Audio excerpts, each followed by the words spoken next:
Seja bem-vindo, eu sou Mário Sobral e o Jornal Segurito já está no ar. E hoje vamos tentar responder a seguinte pergunta: será o que falta para a segurança do trabalho é fiscalização? Por que eu fiquei com essa pergunta na cabeça? Eu coloco muitas fotos de situações onde os trabalhadores estão em situação irregular. Então eu coloco lá no Facebook, no Instagram, no LinkedIn, até no Jornal Segurito já coloquei foto, e um comentário que sempre tem lá, na verdade são dois comentários: cadê o técnico de segurança? Cadê a fiscalização no Ministério do Trabalho? Dando a entender que se tivesse alguém ali da área de segurança estaria resolvido, que depende desta fiscalização. Primeira coisa que eu queria falar é o seguinte: o profissional de segurança do trabalho não é fiscal, ele é gestor. Ah, professor, mas ele não teria que estar vendo ali? É impossível um profissional de segurança do trabalho estar em todos os lugares ao mesmo tempo. Então, vocês já ouviram uma frase que é batida, mas é bem verdadeira: a segurança do trabalho é a responsabilidade de todos. O gestor da área, acontece muito isso em empresa, o gestor da área verifica um problema, vê que há uma irregularidade de segurança e, ao invés de parar, de fazer alguma coisa, o que ele faz? Liga para o CERT: olha, tem um problema aqui da tua área. Não é um problema da nossa área, é um problema da empresa como um todo. Ele, sabendo que está errado, ele pode fazer parar aquilo, e se ele tiver dúvida técnica em relação à segurança do trabalho do que fazer, aí ele acionaria a segurança do trabalho. Então o problema principal, o primeiro problema é esse. Só que o que a gente tem que fazer então para ajudar em relação a isso? A gente tem que identificar quais são os perigos da empresa e conseguir passar essa informação para o trabalhador. Quanto mais informação sobre os perigos da empresa, que o trabalhador fique consciente de que aquilo pode acontecer com ele, é o mais fácil de a gente conseguir que o trabalhador pare de fazer daquela forma. Só que falam também da fiscalização. Não, mas se tivesse mais fiscalização, aí as empresas investiriam mais em segurança do trabalho.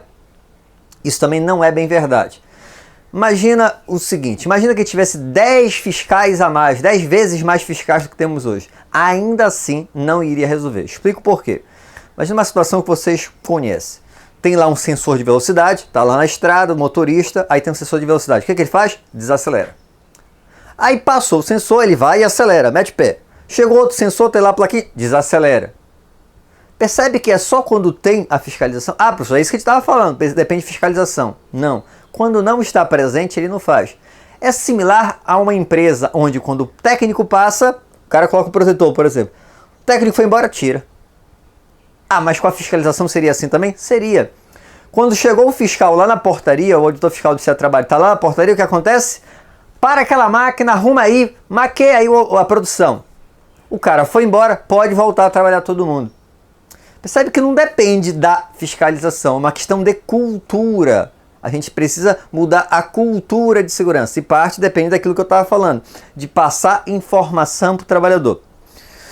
Um exemplo para vocês verem como demora esse tipo de coisa: quem tem mais ou menos a minha idade, eu tenho 45 anos, então quem tem um pouquinho mais, um pouquinho menos, vai lembrar disso. Quando eu tinha uns 10 anos, a coisa mais rara era um motorista usar o cinto de segurança. Então eu lembro que meu pai não usava, minha mãe não usava, ninguém utilizava praticamente. Era exceção as pessoas usarem o cinto de segurança lá pelos anos 80.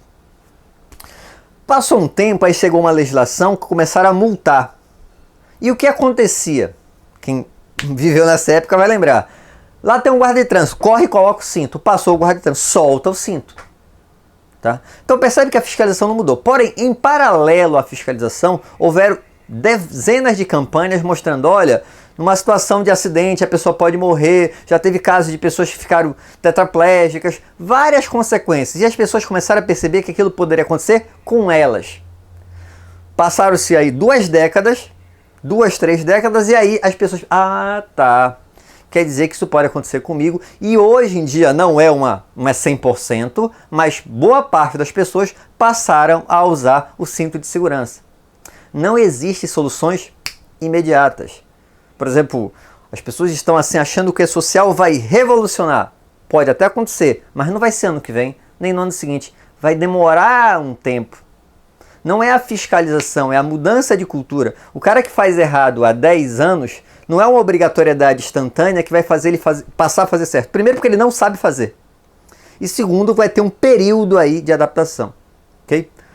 E como você sabe, todo vídeo tem indicação de um livro. E hoje o livro é esse aqui, ó: Comportamento Seguro, 70 lições para o supervisor de primeira linha, do Hudson de Araújo Couto. É da editora Ergo. E aqui na página 113 tem uma parte que tem a ver sobre o que eu comentei agora. Por que as pessoas desrespeitam as regras e os procedimentos operacionais?